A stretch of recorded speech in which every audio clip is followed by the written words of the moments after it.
Hello gentlemen and welcome back to the final race of FTR Season 2 here for the French Grand Prix. And going into this one, off the back of some pretty decent performance in Canada, I was hoping for a good race, and let me tell you, it's gonna be a bloody good race. I think the entirety of the race, or at least I think that the majority of the race is going to be in the intermediate conditions. So we have a bit of strategy decision making to do here in Q2 because Jeff is predicting the rain to come. I think it said about 20 minutes into the race. I don't think I'll actually show it.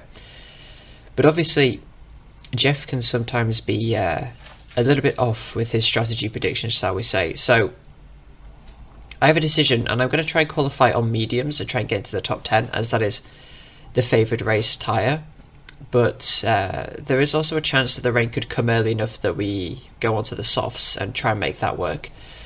But coming to France, unfortunately AMS Placky is back, and so is Finley, so I guess rip to P1 and 2 in this race, because they're just ridiculously quick.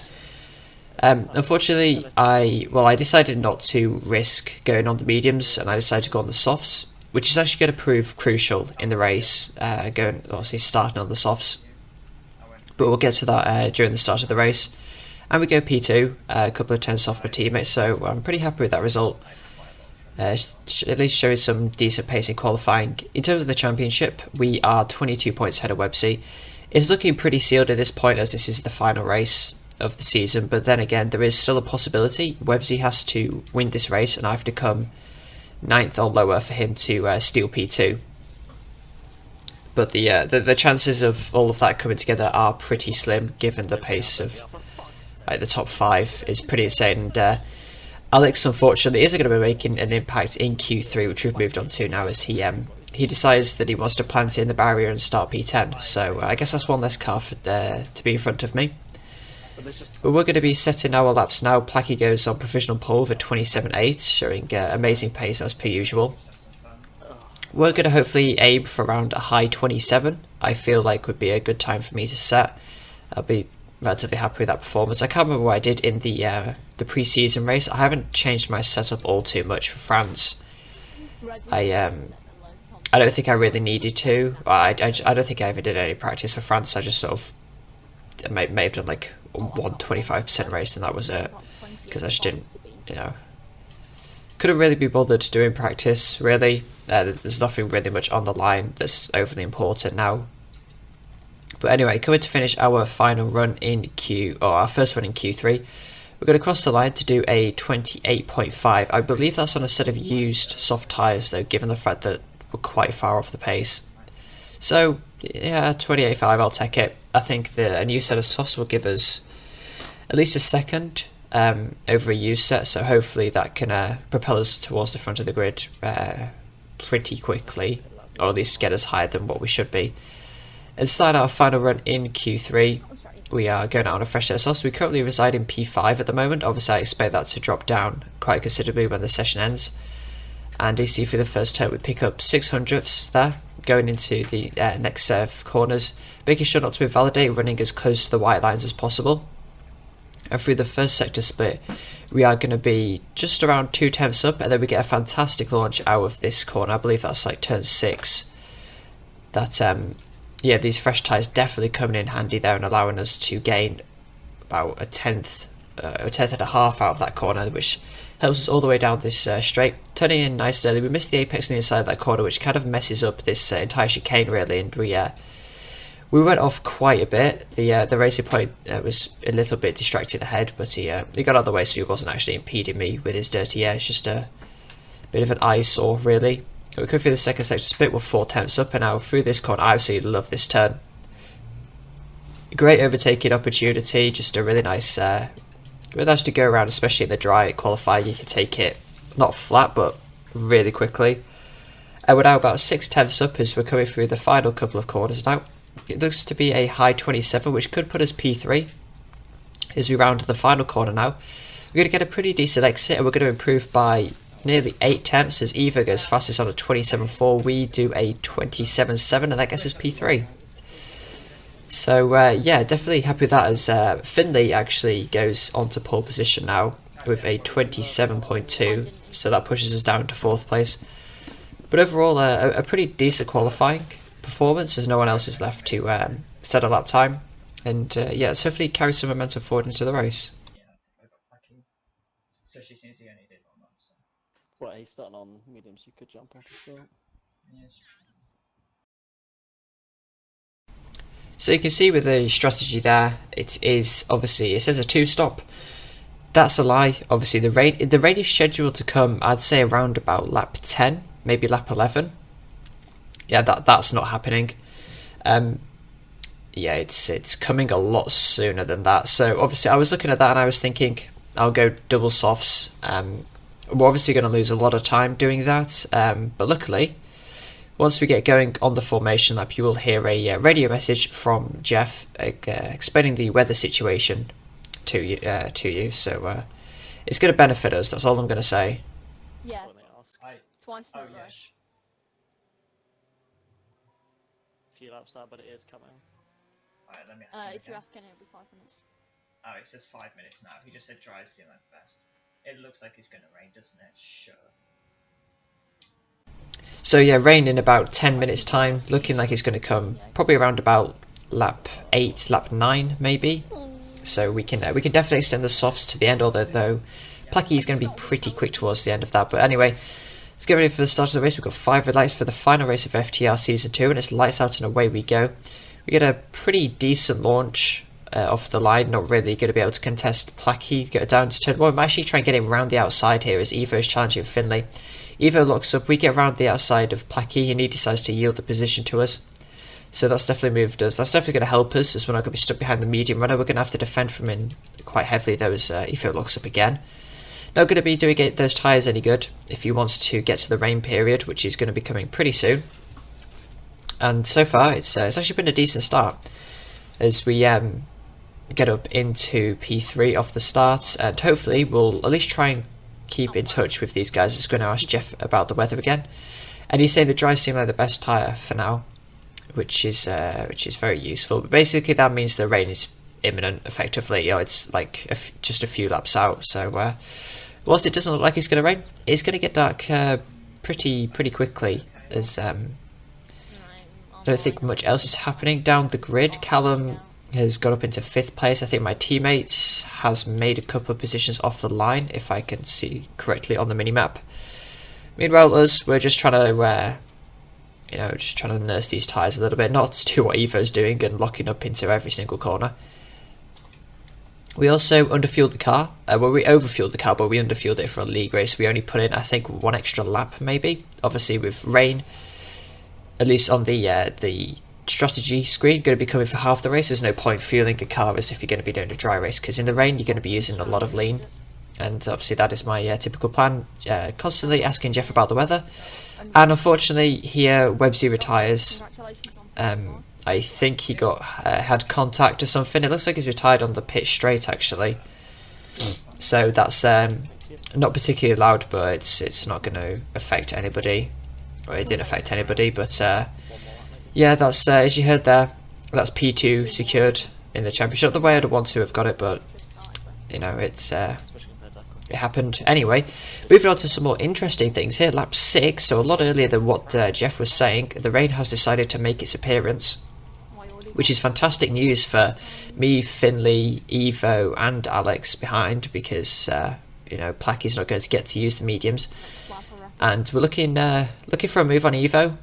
Hopefully, I want to try and get past him as quick as possible. Use a load of ERS, because obviously that's going to be gained, retained quicker. It's not really retained quicker, it's just gained back faster because you're spending more time on the brakes in the wet. But here on lap 7, Evo has a massive snap of oversteer coming out of that corner, so we're going to try to move up the inside of this left hand here, going into the 3rd sector, and we managed to just about squeeze our way through. We get a better exit, and he subsedes the position. Yalnif Finley, whatever, is ahead. He's got a 3-second penalty. As we come into the pit lane, we slow down, but yeah, Evo goes through, and you can hear me. I'm pretty pissed off with that. That's that's bullshit. It's not even funny at this point. Like that, I lost a second there. whilst I am going to come out and retain the lead, as Alex is properly cooking Finley at this point, which is rather amusing. Well, it's annoying, the pit stops are a bit dumb, but whatever. We come out, but that second that we lost, because we braked and Evo didn't brake as heavily of us, he just ghosted through our car, and that cost us a second, maybe a second and a half, because obviously our car had to slow down, because just logic, some amazing being out there has created this game. But anyway, we're still retaining the lead on lap 13, and here we've got to make a decision. I'm looking at my tyre wear, and I'm thinking that I can't get to the end. This virtual safety car, however, is going to help us. But I'm constantly throughout this race looking at the tyre wear. We've got to do 20 laps on these tyres, which is a bit of a push. It's definitely going to be difficult to manage that. But we've got to decide. Do we want to stay out or do we want to come in? Because, we can stick on a new set of inters on lap 18 and bolt it to the end, and that's what we're going to do. But on lap 17, we managed to hold the lead after Placky, so we're definitely showing a fantastic pace in the rain. And coming into the pits here, we're going to be putting on another set of the intermediate tyres.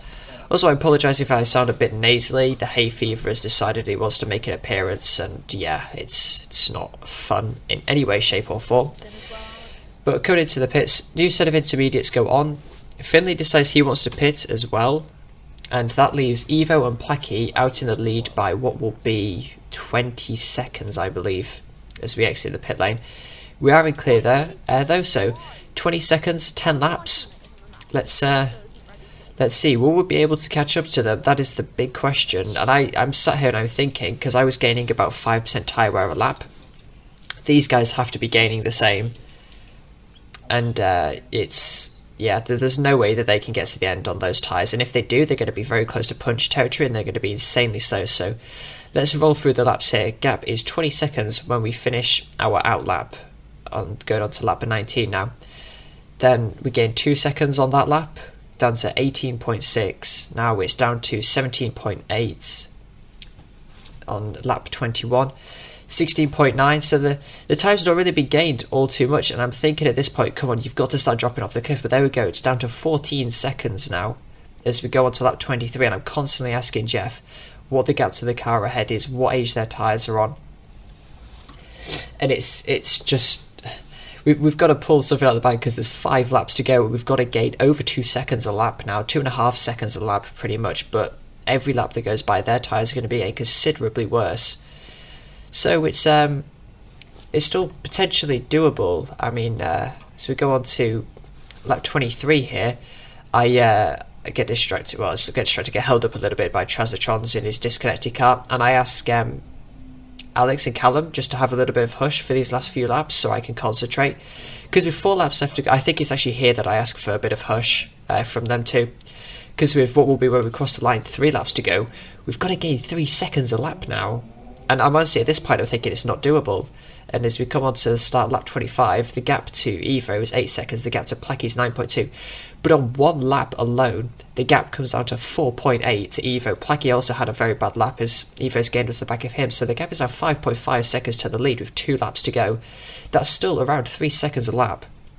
So when we come on to that last lap, we've got to absolutely bolt it. Here we go. 1 lap left to go in the French Grand Prix. The gap is 1.6 seconds to Evo's, 2.2 to Placky, and the pace that we're showing, 3 seconds a lap that we're gaining on them in the past few laps. We should have the pace to close us to the back of them, and we will have the pace to close us to the back of them, but it's a case of whether we can get past them. Finley's behind me. Finley's not going to be bothering me all too much as he has a 3-second tyre penalty. But here we go. Evo is pushing Placky so hard. These guys have managed their tyres exceptionally well. The pair of them, at least Placky, from what I was told or I was shown, must be running a very, very tyre conservation setup. He must be running quite low wings or high wings. I think his high wings would affect the tyres more good for the corners. But anyway, Placky finished his race with about 76% tyre wear because he's an actual gaming god, and I don't understand how he achieved that. But anyway, Evo is going to finish this race with 90% tyre wear, which is the reason why he's so close to us at the moment. And go through this fast right-hander. Evo's looking so-so. He goes defensive, then he darts a little bit back across. We're going to go right round the outside here, hopefully, on these fresher tyres. So much more grip over Evo. And there we go, we get up into P2. And now we've only got one more sector to make up into first place on Plaquis. But we're not close enough. There really isn't anywhere else we can get past Plaquis unless he has a very poor exit out of the final corner, but the gap is 8/10, so it doesn't look like we're going to get him. As I said, his tyres are already about 20% better than mine as we finish this race, and unfortunately we're not going to get Plaquis. We are going to stay in P2, so, I mean, the decision to pit was definitely the correct one, as, you know, we wouldn't have made it to the end on those tyres. The fact that Plaquis was only at 76% is ridiculous. He must have a dry, a wet, and a mixed setup to make sure he got the tyres to the end. Because there's no way you could do 20 laps and be smooth on the throttle. Like, I was gaining 5% a lap. He must have been gaining under, like, 3% a lap.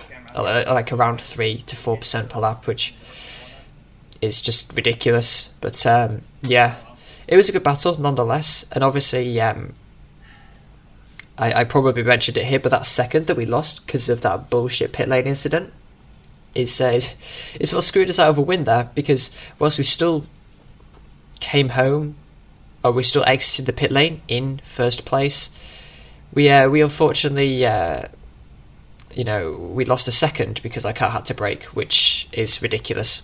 But it happens. I hope that Cody's sorted out for next game. Otherwise, it's just going to make league racing just shit. And it's a known problem, but obviously we weren't really fighting for anything in that race. P2 was secured, you know, in the opening stages of the race. So those are the final standings. Alex quite a way out in front. Ironically, in the second half of the season, from round 12 to 22, we beat Alex in terms of points. So if we'd have had better pace at the start of the season, better luck, this championship battle would have been considerably closer. And me and Alex estimated it to have been about 10 points difference between us, I think. Finishing the season, Alex would have still probably won, but, you know, it'd been a lot closer. So it's unfortunate, but it's something to look forward to for Season 3. And there are the constructor standings. Alfa Romeo just dominating the entire season, 617 points. But yeah, if you did enjoy this video, if you did enjoy FTR Season 2, please leave a like, share, subscribe. Let me know if you're excited for Season 3, and I'll see you for some more F1 2020 content very soon.